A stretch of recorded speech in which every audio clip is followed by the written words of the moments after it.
ಯಡಿಯೂರಪ್ಪನವರು ಆಮೇಲೆ 2ನೇ ಬಾರಿ ಜಾಗತಿಕ ಟೆಂಡರ್ ಕರೀತಾರೆ. ಆಮೇಲೆ ಅವ್ರ ಖೋಖೋ ಆಟ ಶುರು ಆಗ್ತದೆ.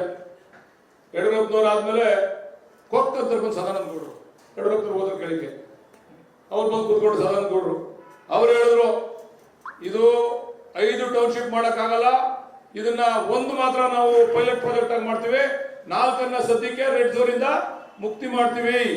ಸದಾನಂದ ಗೌಡರು ಮಾತಿದು, ಸದಾನಂದ ಗೌಡರು ಮಾಡಿರ್ತಕ್ಕಂಥ ಆದೇಶ ಇದು ಕೊಡ್ತೀವಿ ನಿಮ್ಗೆ.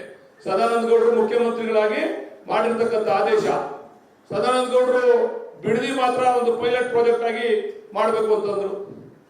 ಸದಾನಂದ ಗೌಡರು ಆದ್ಮೇಲೆ ಜಗದೀಶ್ ಶೆಟ್ಟರ್ ಬಂದು ಹೋಗ್ತಂದ್ರು ಅವ್ರಿಗೆ. ಅವ್ರು ಹೋದ್ರು, ಜಗದೀಶ್ ಶೆಟ್ಟರ್ ಬಂದ್ರು.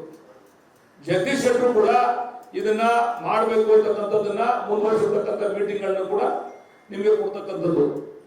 ನಂತರ ನಮ್ಮ ಸರ್ಕಾರ 2013ರಲ್ಲಿ 13ರಿಂದ ಇದೇನು ಆಗ್ಲಿಲ್ಲ, ಅವ್ರ ಸರ್ಕಾರ ಹೊರಟೋಯ್ತು. 13ರಿಂದ 18ರವರೆಗೂ ಕೂಡ ನಮ್ಮ ಸರ್ಕಾರ, ಬನ್ನಿ 18ರವರೆಗೂ ಕೂಡ ನಮ್ಮ ಸರ್ಕಾರ ಬಂತು. ನಮ್ಮ ಸರ್ಕಾರದಲ್ಲಿ ಸನ್ಮಾನ್ಯ ಸಿದ್ದರಾಮಯ್ಯನವರ ನೇತೃತ್ವದಲ್ಲಿ ಡಿ.ಕೆ. ಶಿವಕುಮಾರ್ ಉಸ್ತುವಾರಿ ಸಚಿವರಾಗಿ ಈ ಒಂದು ವಿಚಾರದಲ್ಲಿ ಯಾವುದೇ ತೀರ್ಮಾನವನ್ನ ಕೈಗೊಳ್ಳಿಲ್ಲ. 18 ಆದ ನಂತರ ನಮ್ಮ ಸಮ್ಮಿಶ್ರ ಸರ್ಕಾರ ಹೇಳ್ತಾರೆ ಕುಮಾರಸ್ವಾಮಿ ಅವರು, ನಾವೆಲ್ಲೋ ಕೂತಿದ್ದೋ ಬಲವಂತವಾಗಿ ಬಂದ್ಬಿಟ್ರು, ನಮ್ಮನ್ನ ಮುಖ್ಯಮಂತ್ರಿ ಮಾಡಿ, ನಾವು ಬೇಡ ಬೇಡ ಬೇಡ ಅಂದ್ರು ಮುಖ್ಯಮಂತ್ರಿ ಮಾಡಿ ಅಂತ ಬೇಡ್ಕೊಡ್ರು. ಪಾಪ ಕುಮಾರಸ್ವಾಮಿ ಅವರು ಹಲವಾರು ಬಾರಿ ಈ ವಿಚಾರಗಳನ್ನ ಹೇಳಿದ್ದಾರೆ. ಸನ್ಮಾನ್ಯ ಕುಮಾರಸ್ವಾಮಿ ಅವರು ಮುಖ್ಯಮಂತ್ರಿ ಆದಾಗ ಈ ಭಾಗದ ರೈತರು ಕುಮಾರಸ್ವಾಮಿ ಅವರ ಹತ್ರ ಹೋಗಿ, ಎಲ್ಲಿ ಇವತ್ತು ಪ್ರತಿಭಟನೆ ನಡೀತಾ ಇದೆಯಲ್ಲ ಆ ರೈತರು ಅಲ್ಲೇ ಪ್ರತಿಭಟನೆ ಮಾಡ್ತಕ್ಕಂಥ ಸ್ಥಳದಲ್ಲಿ ಕುಮಾರಸ್ವಾಮಿ ಅವರು ಮುಖ್ಯಮಂತ್ರಿಯಾಗಿ ಆ ಜಿಲ್ಲೆಯ ನಾಯಕರಾಗಿ ಹೋದಂತ ಸಂದರ್ಭದಲ್ಲಿ ದಯಮಾಡಿ ಇದನ್ನ ಬಿಡಿ ಸ್ವಾಮಿ ಅಂತ ಹೋಗಿ ಕೇಳಿಕೊಂಡ್ರು.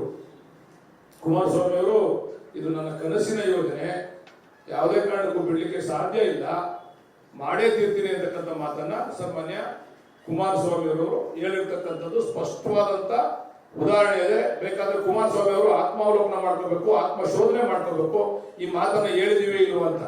ನಂತರ ಅದೇ ರೈತರು ದೊಡ್ಡಗೌಡರು ತಗೋಯ್ತಾರೆ, ನಿಮ್ಮ ಮಗ 2ನೇ ಸಾರಿ ಈ ಒಂದು ಕರ್ಮಕಾಂಡಕ್ಕೆ ಕಾರಣಕರ್ತರಾದಂತ ನಿಮ್ಮ ಮಗ 2ನೇ ಸಾರಿ ಮುಖ್ಯಮಂತ್ರಿ ಆಗವ್ರೆ, ಎಲ್ಲ ಸದಾನಂದ ಗೌಡರು ಎಲ್ಲವನ್ನು ಕೂಡ ರೆಡ್ ಝೋನ್ ಇಂದ ಬಿಡುಗಡೆ ಮಾಡಿದ್ದಾರೆ, ದಯಮಾಡಿ ನಿಮ್ಮ ಮಗನಿಗೆ ಹೇಳಿ, ಮುಖ್ಯಮಂತ್ರಿಗೆ ಹೇಳಿ, ದಯಮಾಡಿ ನೀವು ಅದನ್ನ ಬಿಡಿಸ್ಬೇಕು, ರೆಡ್ ಝೋನ್ ಇಂದ ಬಿಡಿಸಿ ನಮಗೆ ನ್ಯಾಯ ಕೊಡಿಸ್ಬೇಕು ಅಂದಾಗ ಪಾಪ ಅವತ್ತು ದೇವೇಗೌಡರು ಅವತ್ತು ಕಣ್ಣು ಮುಚ್ಕೊಂಡ್ಬಿಟ್ಟಿದ್ರು.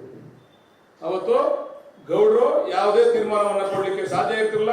ನನ್ನ ಮಗ ಏನ್ ಹೇಳ್ತಾರೋ ಅದು ಕೇಳ್ಕೊಂಡು ಹೋಗ್ರಪ್ಪ ದಯಮಾಡಿ ಅಂತ ಮಾತನ್ನ ರೈತರಿಗೆ ಹೇಳ್ಕೊಡ್ತಕ್ಕಂಥ ಸ್ಪಷ್ಟವಾದಂತ ಆತ್ಮಾವಲೋಕನ ಮಾಡಬೇಕಾದಂತ ವಿಚಾರ ಸನ್ಮಾನ್ಯ ದೊಡ್ಡಗೌಡರು ಕೂಡ ಆತ್ಮಾವಲೋಕನ ವಿಚಾರದಲ್ಲಿ ಮಾಡ್ಕೋಬೇಕು ಅಂತಕ್ಕಂಥ ಮನವಿಯನ್ನ ಈ ಸಂದರ್ಭದಲ್ಲಿ ಮಾಡ್ತೀವಿ.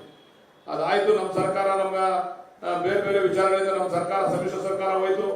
2020ಕ್ಕೆ ಮತ್ತೆ ಯಡಿಯೂರಪ್ಪನವರು ಅವಸಲ್ಲಿ ಹೇಳ್ತಾರೆ, ಡಿ.ಕೆ. ಶಿವಕುಮಾರ್ ಅವರೇ, ನೀವು ಯಾರನ್ನ ಬೆಳೆಸಕ್ ಕೊಟ್ಟಿದ್ದೀರಾ, ಅವರಿಂದ ಒಂದ್ ದಿವಸ ನಿಮಗೆ ಪ್ರಾಯಶ್ಚಿತ್ತ ಪಡ್ಬೇಕಾಗ್ತದೆ. ನೀವು ಅವ್ರ ಲಾಂಛನ ಅದೇನು ಹೇಳ್ತಾರಲ್ಲ ರಮೇಶ್ ಗೌಡ, ಅವರ ಲಾಂಛನ ನಾಗರಾವು. ಯಾರು ಹೇಳೋ ಮಾತಿದ್ದು? ಹೌಸಲ್ಲಿ ಯಡಿಯೂರಪ್ಪನವ್ರು ಹೇಳೋ ಮಾತು. ಇವತ್ತು ಪಾಪ ಈ ಯಾರಿಗೆ ಪಾಪ ಬಂದದ, ಯಾರು ಪ್ರಾಯಶ್ಚಿತ್ತ ಪಡ್ತಾರೋ ಇಬ್ರು ತಪಾಡ್ತಾರೆ ಈಗ. ಇದಾದ ನಂತರ 2020ನೇ ಇಸ್ವಿನಲ್ಲಿ ಕುಮಾರಣ್ಣ ಅವ್ರು ಹೇಳೋರು, ಚೆನ್ನಾಗಿ ಹೇಳೋರು, 1,000 ಎಕರೆನ KIDB ಕೊಟ್ಬಿಟ್ರು.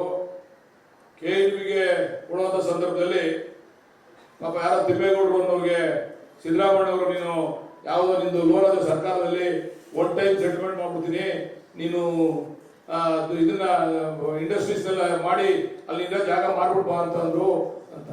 ಕುಮಾರಸ್ವಾಮಿ ಅವ್ರಿಗೆ ಹೇಳ್ತೀನಿ, ಮಾಜಿ ಮುಖ್ಯಮಂತ್ರಿಗಳು, ಕೇಂದ್ರ ಸಚಿವರು, ಅವರು ಮಾತಾಡ್ತಕ್ಕಂಥ ಒಂದೊಂದು ಮಾತಿಗೂ ಕೂಡ ಬೆಲೆ ಇರಬೇಕು, ತೂಕ ಇರಬೇಕು, ಆಧಾರ ಇರಬೇಕು. ಬೆಲೆ, ತೂಕ, ಆಧಾರ ಇಲ್ಲಿರ್ತಕ್ಕಂಥ ವ್ಯಕ್ತಿ ಮಾತಾಡಿದ್ರೆ ಅವರು ಕನಿಷ್ಠ ವ್ಯಕ್ತಿ ಆಗ್ಬಿಡ್ತಾರೆ. ಜನಗಳ ಮುಂದೆ ಆಡ್ಕೊಳ್ಳಿಕ್ಕೆ ಅವರೇ ಜಾಗ ಕೊಟ್ಟಂಗೆ ಆಗ್ತದೆ.